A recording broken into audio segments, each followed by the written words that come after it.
Good evening, everyone. I probably will sound rather stupid this evening. Big change. But I haven't been very well, and my voice is a bit weird, so sorry about that. Yeah, I'd just like to help him. I'd like to help him out by making my voice slightly worse than his. What a week to do this, eh?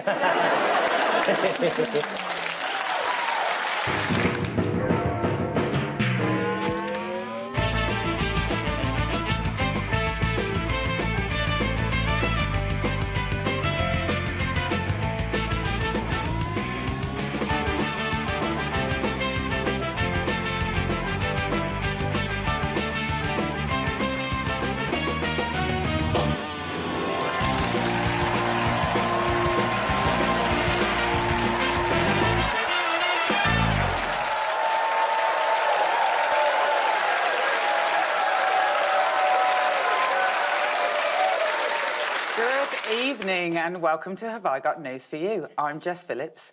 In the news this week, in a bookshop in Dorset, one angry customer can't resist making a few corrections to the biography of Harry and Meghan.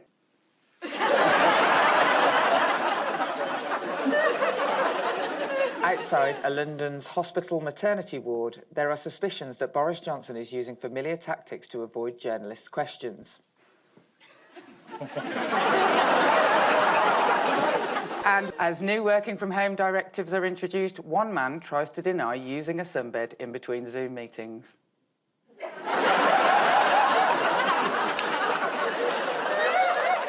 On Ian's team tonight, a comedian who dropped out of Bristol University where he was reading Hispanic studies.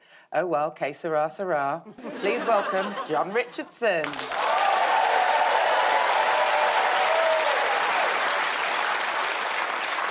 On Paul's team tonight is a lecturer and mathematician who is used to dealing with very large numbers, so she'd have no problem with the guest list for a Downing Street Christmas party.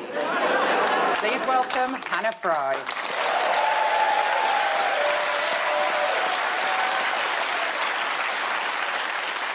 We begin with the bigger news stories of the week. Ian and Jon, have a look at this.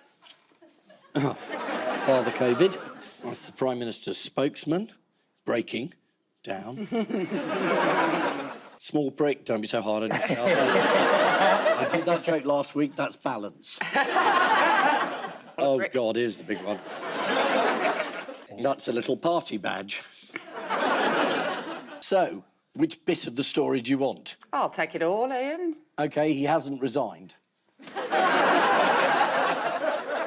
The Prime Minister has attempted to avoid the question.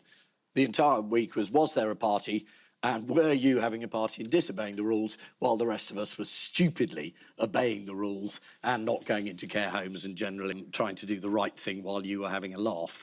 And the answer is he won't tell us. And no matter how he does it, he just keeps saying there wasn't a party and all the rules were obeyed. How does that work? Either you had a party or you obeyed the rules, or you're a terrific liar. Wow. Which she was. Help me out, Jon. My voice is going. Big night partying. Yeah. Are you going to call your new voice Boris, because it might be gone by Christmas?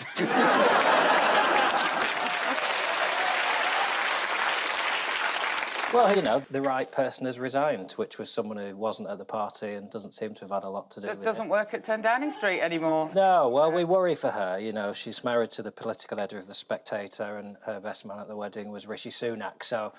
Oh, I imagine that's her career over. We'll never see her again. But at least she had the decency to cry and show some humanity rather than all the... I don't know. It was an apology. It was pitiful. It was a classic new apology in which she said, I'm really sorry if this was a distraction. I'm really sorry if we seemed to make light of the suffering of other people. You didn't seem to make light. You did make light. You were having a laugh about what lie Obviously, I'm a Labour politician attacking the government over this Christmas party, and this is the BBC. So in the interest of balance, I should make it very clear that even the Tories are attacking the government on this. This is the footage of the mock Downing Street press briefing last year, filmed on the 22nd of December, 4 days after the alleged party had taken place. I've just seen reports on Twitter that there was a Downing Street Christmas party on Friday night. Do you recognise those reports? I went home. Hold on.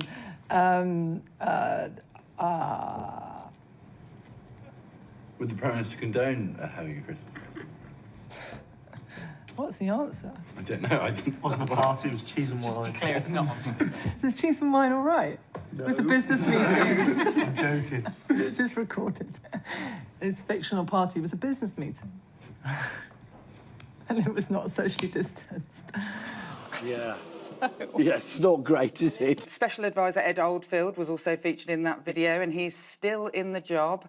And there's been some confusion on social media over exactly who he is. It's definitely not this Ed Oldfield. Just to make something crystal clear tonight, I'm a journalist working in the West Country, not the Special Advisor in Downing Street of the same name who appears in the leaked Christmas party video. To which someone replied, "Any relation to Mike?" To which Ed replied, "I have a brother called Mike. He spent the early part of his adulthood explaining he did not like tubular bells." So why will the Met Police not be investigating the apparent breach of the COVID rules? They say they haven't got any evidence, but there's loads of CCTV cameras around Downing Street, and so you can see who's going in, what time they go in. So it's be quite easy to do it if you wanted to. But also, I mean, you say we've got no evidence. How about asking the people who were there? I don't want to tell the police their job. But sometimes that's quite effective. There's also the idea that Boris and Carrie were upstairs with a new baby while there was a party going on downstairs. Like, when I had a new baby, someone would sneeze 3 doors down and I'd be like, shut up. Just the idea that there's this party going on, I just don't... I mean, obviously... But they say you relax, sort of, the second child, you worry less. And, you know, Boris is a few on. Unknown number. So Allegra Stratton resigned, but what did the leaking of the video force Boris Johnson to do, apart from tell Carrie to push a little harder? He held a press conference about the new threat of the virus. And he looked very, very serious, and then the other medics came on, and then all the journalists incredibly childishly said, "What about the party then?" You know, as diversion tactics go, though, it's kind of a bit of a rubbish one. Distract people from the fact that you were breaking restrictions by adding in more restrictions. It's a little bit like trying to distract people from the fact that you've wet yourself by shitting your pants. Just put something else. To be fair, that might work. I believe they call it a Hancock.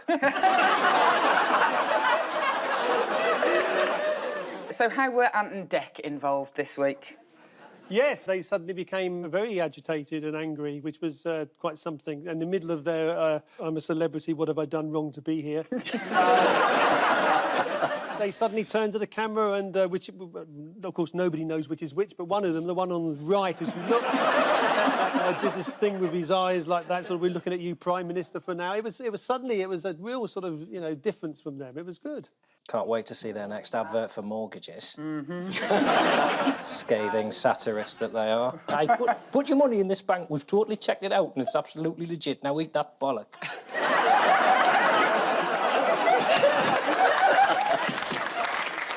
The thing about Ant and Dec is they know a car crash when they see one. It's funny, isn't it? You can criticise the Prime Minister, but not Ant and Dec. Right. It's a funny time we live in, isn't it? So who else is very cross? You're all very cross. Who else is very cross this week? Everybody's very cross. I can't... Are you singling one person? I am singling one person out. Would you like to take a look? Yes. They literally look as if they are laughing at us. You, me, all of us. Very, very cross. That's not a trailer for this show, is it? So, who else wasn't there at the party? I wasn't there. I don't know if I was there or not. Just so many parties. I mean, there's a few now, though, isn't it? That's the funny thing. It went from, like, there definitely wasn't a party to now they're investigating 3 parties. Yeah, that's absolutely So when they right. said, like, was there a party on the 18th, and he said, I don't know, he was telling the truth. I suppose you could say that if you say there wasn't a party, you are actually admitting that there were several. Yeah. They call them gatherings, don't they? Gatherings, yes. Just, you know, cheese and wine. Dominic Raab was not at the party, and he said that holding the party last Christmas would have been the wrong thing to do. Yeah. He also said, I don't know the full facts. The answer that Dominic Raab could give to literally any question. Speaking further on the alleged party, how did Dominic Raab embarrass himself in the interview with Andrew Marr this week? Oh, was that when he said that the police can't investigate something that's already happened? I mean, we can only think of the Great Train Robbery where they said, well, they've already got the money. What's no point in looking for them. They've gone and done it. Let's have a little look at Dominic Raab. The police have been very clear. They'll look at any letter, but they don't normally look back and investigate things that have taken place a year ago. I don't think. I don't think. Well, in the absence of some let's form leave of retrospective to one side. Very That's good. a strange thing for the police to say, but let's leave that to one side. The news that the police don't investigate retrospective crimes is good news, especially for Prince Andrew. Thrilled by that news, I'm sure. At the party that didn't happen, but it might have happened, but if it did, it wasn't a party. What did the people at the party get up to? There was rumour about party games, but I'm not sure what the party games were. Secret Santa. Thing about Secret Santa, I mean, there's some people that you'd want over others. Like, no one wants Matt Hancock, obviously. Priti Patel, anything you buy, she's just going to send it back. If I had Gavin Williamson in a Secret Santa, why might I be giving him the dunce's hat? Because of the party at the Department of Education. It was revealed this week that the Department of Education also held an illegal gathering at Christmas last year when Gavin Williamson was in charge of the department. So he can organise a piss-up somewhere. You have alluded to some of them, but how many parties were there in total? Is it 4? Well, when we started out this morning and this was written, it was 4. But at the time of the recording, we now believe it to be 6 and a quiz. So, I mean, it's going up and up every... It is. I mean, the R rate on parties is unbelievable. No government minister was made available on Wednesday morning to defend Downing Street. Good Morning Britain, however, issued a challenge. What was that? They had, like, an empty seat, didn't they? They did have an empty seat, as did almost all news broadcasters. But Good Morning Britain specifically asked, if any Conservative MP, anybody connected to the government is watching, there is a Westminster seat available for a government minister this morning, adding, we'll take anyone. The plea went out at 6:52 a.m. Who turned up half an hour later? Was it Matt Hancock? You've got it! He's the only variant left. Let's have a look at Matt Hancock on his comeback tour. Do you think there was one rule for you and one rule for the rest of them? Well, I don't know anything about the party. Don't you? I've read Don't we all know everything about the party now? Well, I've read the papers, Yeah. but I don't know anything else about it. I wasn't invited. I mean, it took him half an hour at, like, 6 o'clock in the morning. How the hell did Matt Hancock get there so quickly? It's his guarantee. Hancock's half hour. Boom!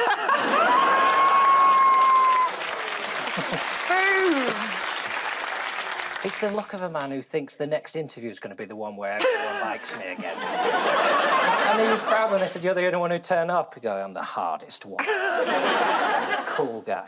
You know, my experience of Matt Hancock is that he is uninsultable. And I have tried. So, has all been forgiven with Matt Hancock? By whom? Have a look at this quite honest appraisal from one woman. I also find that people have been forgiving too, which I'm grateful for. Have you forgiven him? No, not really.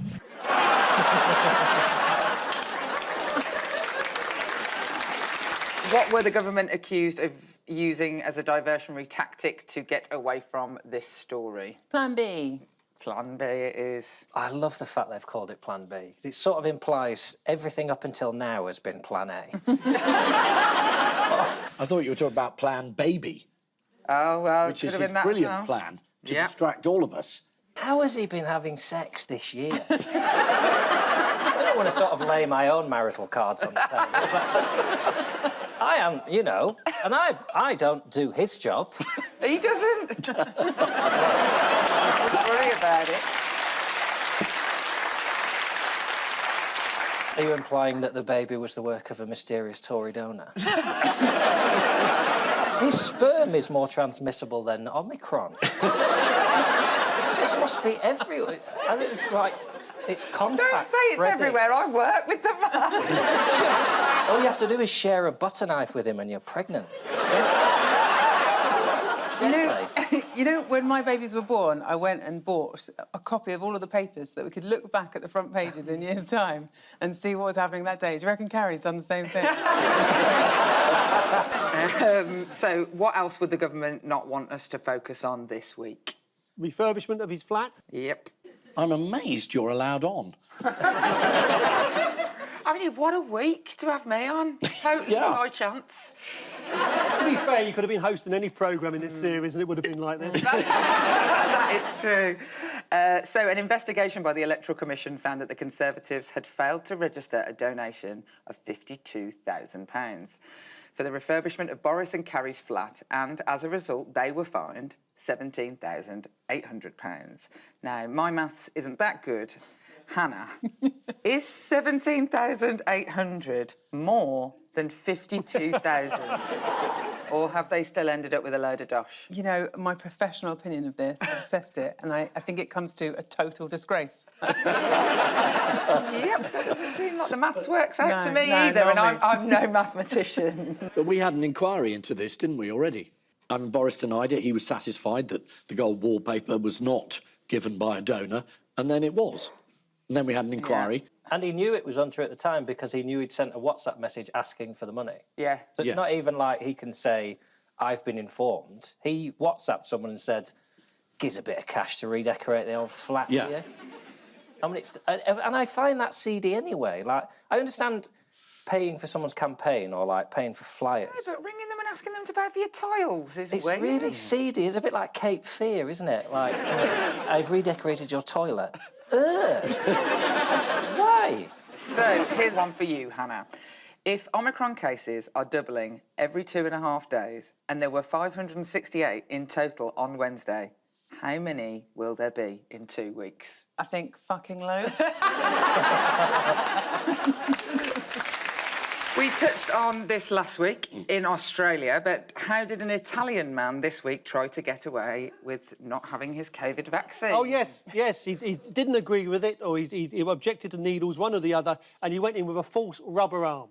Yep, that's absolutely right. So he turned up with a fake arm. The man was clocked when the colour of the arm did not match the rest of his skin. Apparently, as he rolled up his sleeve, he muttered, "Would you have imagined that I'd have such a physique?" Here is what the fake torso the man had considered buying looked like. Sexy. But does it exist just for vaccination duping? Or did that exist otherwise? Well, I don't know what I'm looking at, to be honest. Has it got a pierced nipple? It looks like a sort of skin-toned pint of Guinness. On a serious note, the return of the potential restrictions is pretty grim, but why could it be a positive? Is it because although the idea that these restrictions to sort of take our attention away from another story, it may not be a bad idea that they're coming in now, because a lot of scientists are saying that we should be doing this now rather than, you know, as we were just saying about how things double up, do it now rather than next week or 10 days' time. But they're not... I mean, it was a little bit wishy-washy, right? It was a little bit like, I mean, maybe if you feel like staying at home, maybe do that, but, like, still go to your parties, still go to nativity plays. It wasn't like... I mean, I don't think anything they announced is really going to make that much of a difference to the R number. In the press conference today, there was a question about, like, if you went to the theatre, even though you're wearing a mask, can you take your mask off to sing? And the spokesperson, whichever one it was, said yes, no, you could do that. So they're like, there is an exemption for singing. So somebody then asked the question, again, your profession, you should be proud of them. The question was, well, if I just go into the supermarket singing, do I not have to wear it? And they were like, I suppose so. So when you say it's a bit wishy-washy, well, your answers were all considerably more serious than what was the answer that I was looking for. Yes. And that is because it's positive, because we might not have to do things we don't want to do. For instance, a 32-year-old advertising account manager who had her Christmas party cancelled told The Guardian this week, I only actually like about 1 in 3 of my colleagues. I'm not that up for watching them get off with each other, then vomit on themselves. She said hastily before adding, you probably shouldn't use my last name. So, this is the party that those involved are wishing had never happened. The party even included a secret Santa, where lucky recipients got a pair of socks or a scented candle or a massive PPE contract. Also this week, Keir Starmer had his booster jab. The Labour leader got his booster partly to promote the vaccine rollout, but mainly just to piss off another member of the Corbyn family. Paul and Hannah, take a look at this. Oh, well, that's the storm. There's a woman in a chair so far. I've survived it quite well. Westminster Station. London was covered in snow this week. White Christmas, I think, at Parliament this year. There's Boris being arrested at last. Being searched for drugs. Let's see how the dog reacts. Oh, yes, definitely. I reckon it's sniffing out the lies instead. And, oh, yes, this is a raid in the house where there was a member of the public who was seen to be impersonating a police officer. And there he is.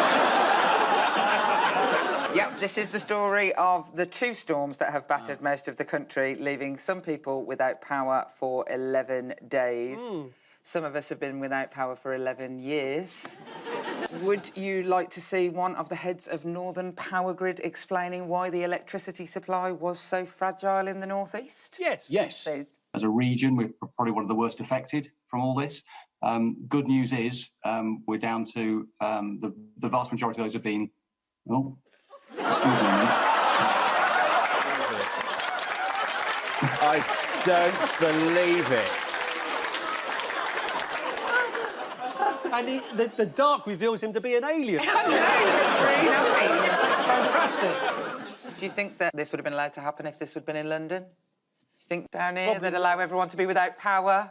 No, well, someone did give a very good explanation of why so many regions were without power, and they said that it's because you insist on living so far away. What were the 2 storms called, and who gets to name them? Arwen. Arwen was one. You know what the other one was called? B, but I can't remember it. Barra. They had to think of a male name beginning with B that has caused grief across the country. I mean, it's an open goal, isn't it? Just for the headlines. UK battered by Boris, Northerners left without power. Awful. They are named by the Irish, British and Dutch Met Offices from a list of suggestions designed to raise awareness of the danger of storms. According to The Sun, the Met Office declared several yellow snow alerts covering the whole of the UK. So, why exactly do the power companies say that the electricity supply has been so badly interrupted? Didn't they say it was the wrong type of wind? They absolutely did say it was the wrong type of absolutely mad. Oh, no. Paul McGimpsey... Oh, sorry, I thought you were talking to me. I do apologise. Other Pauls are available. Paul McGimpsey, head of regulation at the Energy Networks Association, said, North East winds are more disruptive. The trees which down the power lines were hit from a surprising direction. As a result of this, trees fell differently on the power lines. This was in the Energy Select Committee meeting. How did the chair of the committee, Darren Jones, reply? With a big fart. Said, I'll give you the wrong kind of wind. Well, sort of. He said energy companies should be prepared for wind coming from multiple directions. Do you want to see some men trying to walk up a slippery street? Yes, please. Oh. Are they coming back from a Downing Street party? Oh, hello. He's not going to last much longer. Yep. Oh.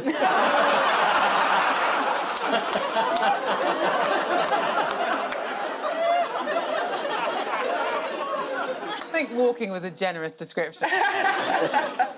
On the subject of white powder, where have the police discovered significant traces of it? In Parliament, they tested loads of places and found tons of cocaine. In 11 of 12 places, wasn't it? According to the Times, 11 out of 12 regions searched revealed traces of Class A drugs, mainly cocaine. It's another one of those distraction things. It's like, OK, let's distract away from the fact that everyone in government is taking cocaine by announcing a big crackdown on cocaine. If you arrest a lot of people who are doing cocaine, that'll bring the price down. So if you're an MP, you can get it cheaper. I don't know, though. You know, I think maybe we're being unfair. I don't think all of them are on cocaine. No, I didn't say all of them. Well, there are other drugs. No, well, you know... Some finds have been made near MPs' offices and the offices of the Prime Minister and the Home Secretary. I have to say that the Prime Minister's office, as somebody with some insider information, has a public toilet near it. It could have been anybody. When you say a public toilet, though, because I tend to use McDonald's, if I knew I could just go and shit next to the Prime Minister's office, presumably you can't just walk in off the street. If you're willing to go through security, you could definitely go for a wee in the House. Oh, I'm willing to go through security. I would have a full cavity search to piss next to it.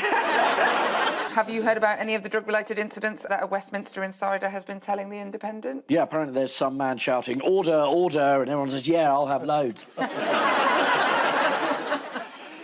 One Tory woman, she was clearly out of it, returned from the toilet with a globule of cocaine hanging from her nostril. Theresa just doesn't care anymore. So Boris Johnson is a self-confessed cocaine user. In fact, he confessed on this programme. He said, I think I was once given cocaine, but I sneezed, so it didn't go up my nose. It's like the version of I didn't inhale, isn't it? But there's no real way of saying that about cocaine. I tried mainlining heroin, but it turned out my arm was false.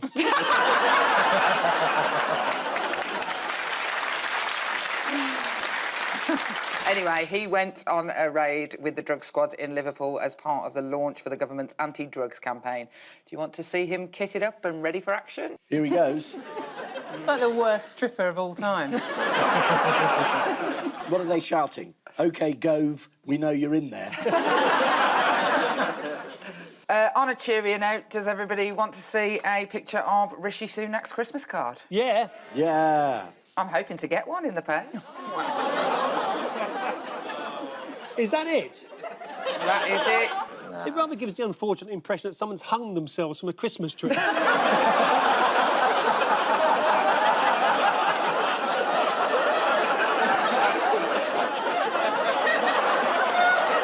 Well, you are the spirit of Christmas. Put it in front of me and I'll say what I see. So this is the news that the after effects of Storm Arwen are still being felt around the country. Meanwhile, commenting on the report that there had been drugs used in the House of Commons, one anonymous source told the Sunday Times, it's relatively common to see people in Parliament messed up and wandering the halls with a glazed look. Well, it's never easy being a Lib Dem. So, at the end of that round, 2 points each. Yeah. 2 points each. Very good.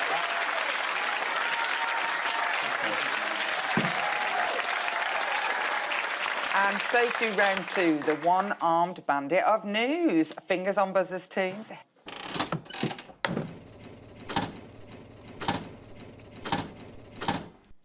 Oh. Somebody's found a cube on the moon. That is essentially the answer. This is the news that a Chinese lunar rover has found something unusual on the dark side of the moon. Yeah. That's, I hasten to add, an artist's impression. Oh. Yeah. Do you want to see the real photo? Yes, please. Yeah, here it is. What? You didn't really manage our expectations. So, according to the Mail Online, a Chinese website called it a mystery hut. OK. Which could be home to aliens, but experts say it is most likely just a large boulder. This is a story? If it's a hut, that's a big news story. Yeah, but it's not, it's a boulder. Yeah. The artist's impression fails to convey that. Why didn't you just want the Pizza Hut across the top of that? In other space news, what does NASA employee George Aldrich do to things before they go into space? I'll give you a clue. It involves a very specific body part. Is he smelling? Is he a super smeller? Yep, he smells everything that NASA plans to take into space before it goes. And if he deems it too smelly, it doesn't fly. This is to prevent Is he being paid for this, or is he just a bit kinky? Apparently, he does this to prevent unpleasant smells nauseating astronauts aboard spacecraft and hampering their missions. How have the space mission people not heard of Tupperware? George has been in the job since 1974. So he didn't even get to do the good one. Every time he watches that video, he's like, oh, I could have sniffed that. But I just got in the game a bit earlier. This is the exciting discovery of a cube-shaped object on the moon by Chinese scientists. China's lunar rover that's exploring the moon is called U2, possibly named after the band, as it still hasn't found what it's looking for. Fingers on buzzers, teams.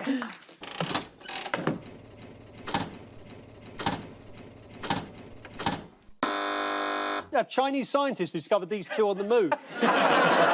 Do you think she's thinking scum? They're pretty big news, Jess. Anything they do is news. Really, the country can't get enough of them. This week, I've barely read about anyone else. I think the government did something, but not anything comparable to Keir and Ange, as we all call them. They were on I'm a Celebrity. Most of the show was about Keir Starmer.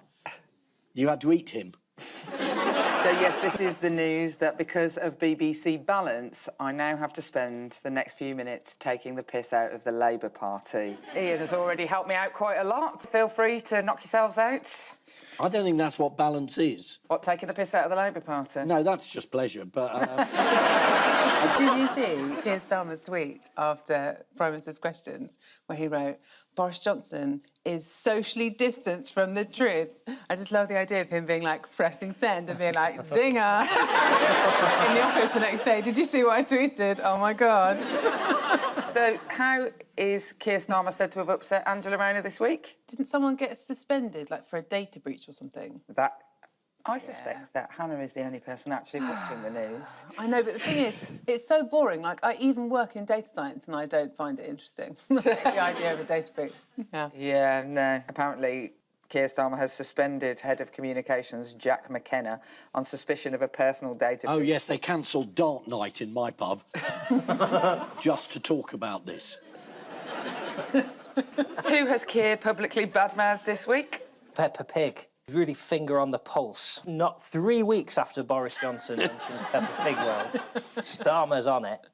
But he was asked, wasn't he, have you been to Peppa Pig World? Yeah. Anyone here been to Peppa Pig World? Don't be stupid. I've been to Peppa Pig World, mate. Have you? Yeah, of course I have. Bloody adrenaline junkie, aren't I? Been to Peppa Pig World, I've been to CBeebies Land, been to the Peter Rabbit Farm in St Albans. I just love the thrill of life, man. It's a tragic place. I agree with him, it's not, you know... It's not good? It's not as good as Willow's Activity Farm. It's a cracking day out, you know, it's just a bit wilder. It allows me to sort of decide where I want to play. I can do climbing, I can watch shows there, but Peppa Pig World's all a bit corporate, man. Yeah, I went there in March 2020. Oh, just before the lockdown? Yeah, it was the last thing I did before lockdown. I should point out, now it's gone on this long, I did go with my child.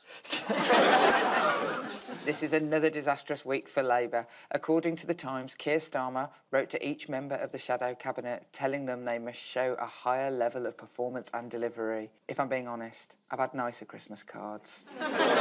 Which means at the end of this round, Ian and John are on 3 and Paul and Hannah are on 3.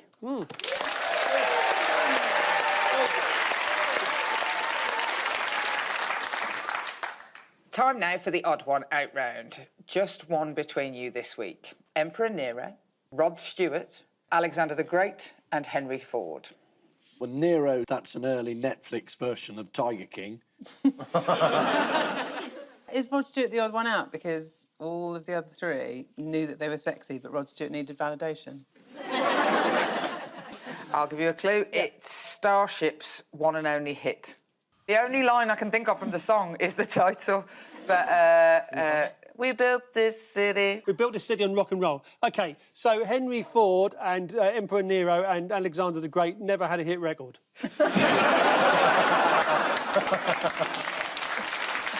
We built this city? They all rebuilt a city. I mean, I basically gave you the answer. Yeah. Rod Stewart, because he builds little miniature cities around his model railway. So he builds cities, small cities. It's not. It's not Rod Stewart. OK, the other one out is Henry the Ford. Henry the Ford. OK, you're going Henry the Ford. Well, I'm Ford. afraid you're all close with the answer that I gave you by singing a song. The answer is that they've all built a city apart from Emperor Nero, who was accused of destroying the city of Rome. Oh, yeah. Close. How stupid. And I prepared for this show by reading all this week's papers. Very contemporary, yes. Emperor Nero was accused of destroying Rome because he didn't like the aesthetics of the city. Thank God he never went to Luton. Hopping from the Romans to the Greeks again, very contemporary. Why was shopper Chris Marsh disappointed with his recent purchase of this statue of Hercules and Diomedes this week? It's quite intimate, isn't it? Yeah, I'll give you a bit of a clue. Go a bit closer to the statue. I don't think we... No closer. No, no closer. Right, so Chris contacted customer services after discovering the statue was, for want of a better phrase, missing a bollock. How did retailer Wayfair offer to fix the problem? Send him a bollock through the post. Chew a bit of chewing gum and stick it on as a replacement bollock at the interview. I imagine in that position, just sort of go back in a bit. Well, look, there's only one way of finding this out. Hang on a sec. I'll be the other guy. Well, Wayfair offered him a 33% discount, which he accepted. What's the story behind this statue? He was working for NASA.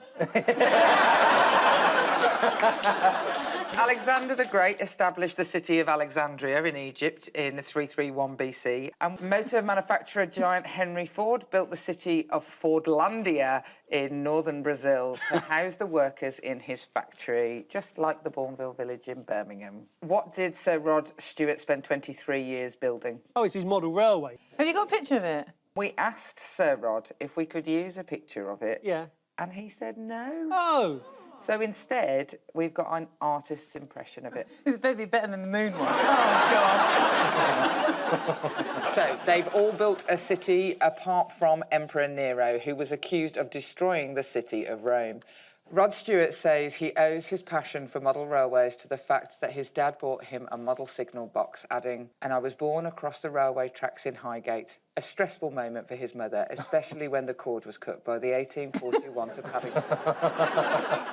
Car giant Henry Ford introduced better conditions and more holidays for the workers to the approval of the Labour Party, significantly increased workers' pay to the approval of the Labour Party, insisted that black and white workers were paid the same to the approval of the Labour Party, and started up a newspaper as a vehicle for his anti-Semitism. So, moving on.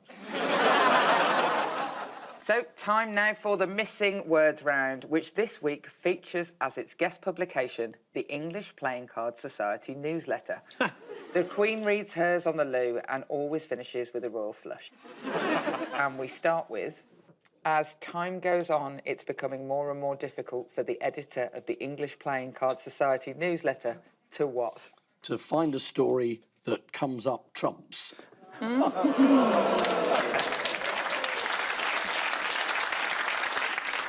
Interesting stories.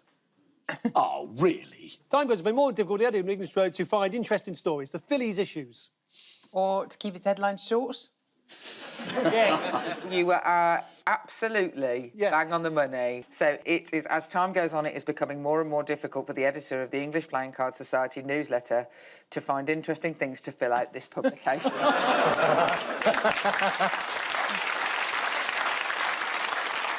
Next, revolving statue of what criticised in Italy? Kebab.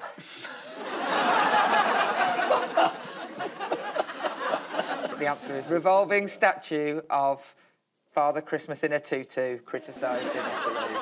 Here is the festive statue, which has drawn criticism from some on the Italian right who have deemed it unnatural.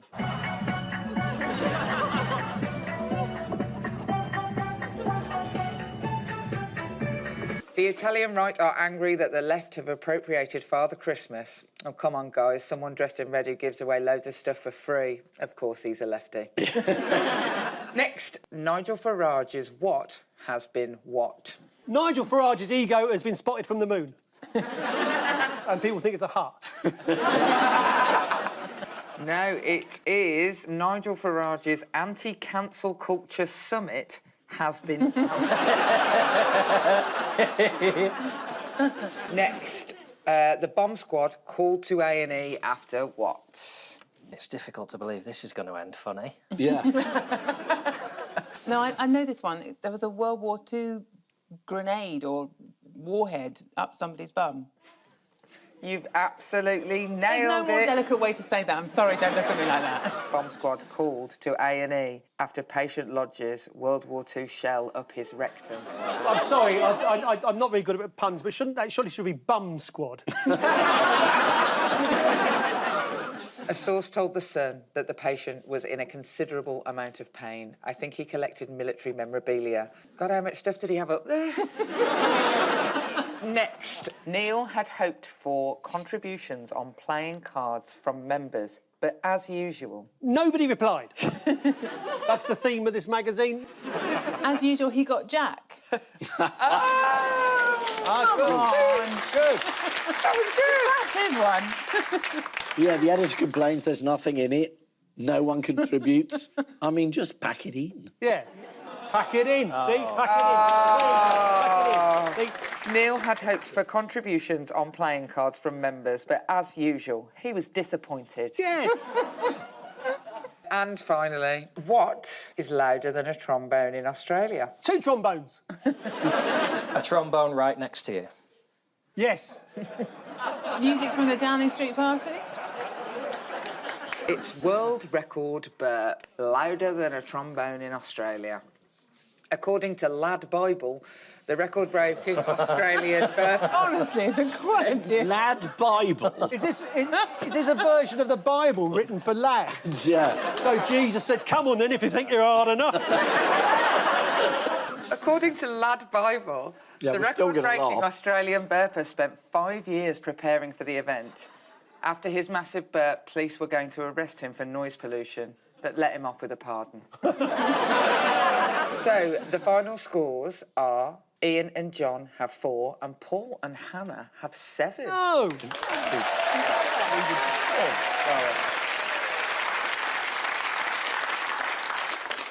But before we go, there's just time for the caption competition. Neil Armstrong unhappy with work from home mandate.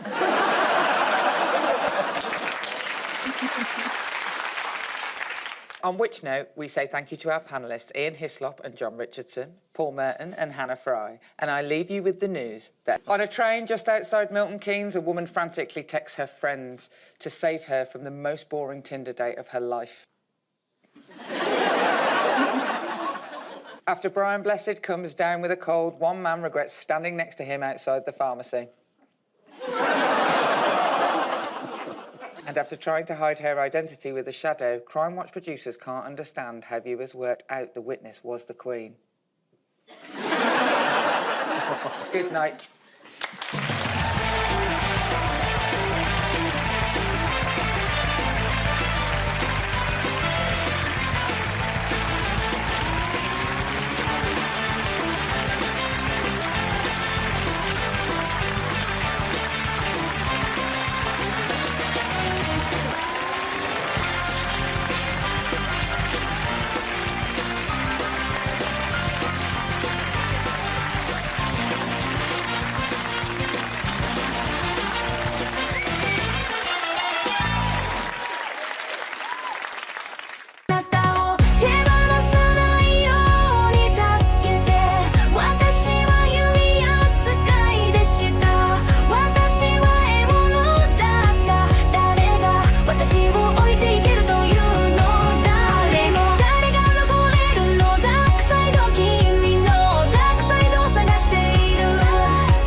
Italian right who have deemed it unnatural.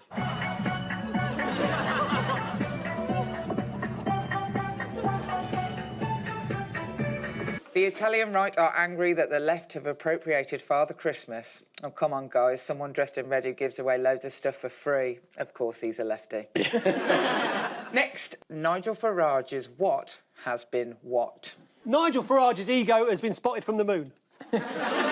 And people think it's a hut. No, it is Nigel Farage's anti-cancel culture summit has been... Next, the bomb squad called to A&E after what? It's difficult to believe this is going to end funny. Yeah. No, I know this one. There was a World War II grenade or warhead up somebody's bum. You've absolutely nailed There's no more it. delicate way to say that. I'm sorry, don't look at me like that. Bomb squad called to A&E after patient lodges World War II shell up his rectum. I'm sorry, I'm not very good at puns, but surely should be bum squad. A source told The Sun that the patient was in a considerable amount of pain. I think he collected military memorabilia. God, how much stuff did he have up there? Next, Neil had hoped for contributions on playing cards from members, but as usual... Nobody replied. That's the theme of this magazine. As usual, he got Jack. Good. Good. That was good. That's his one. Yeah, the editor complains there's nothing in it. No one contributes. I mean, just pack it in. Yeah. Pack it in, see? Pack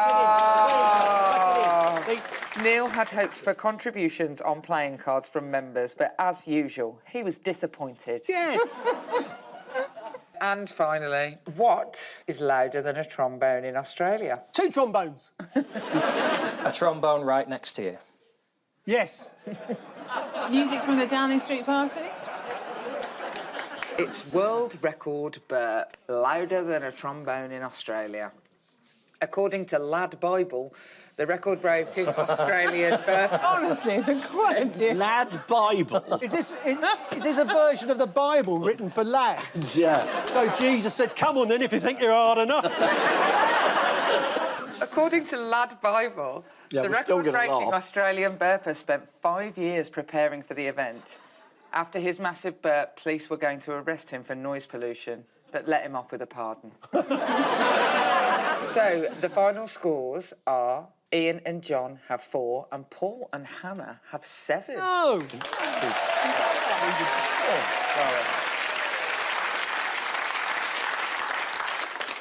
But before we go, there's just time for the caption competition.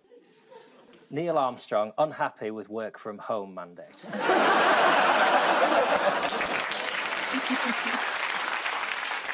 On which note, we say thank you to our panellists, Ian Hislop and Jon Richardson, Paul Merton and Hannah Fry. And I leave you with the news that on a train just outside Milton Keynes, a woman frantically texts her friends to save her from the most boring Tinder date of her life. After Brian Blessed comes down with a cold, one man regrets standing next to him outside the pharmacy.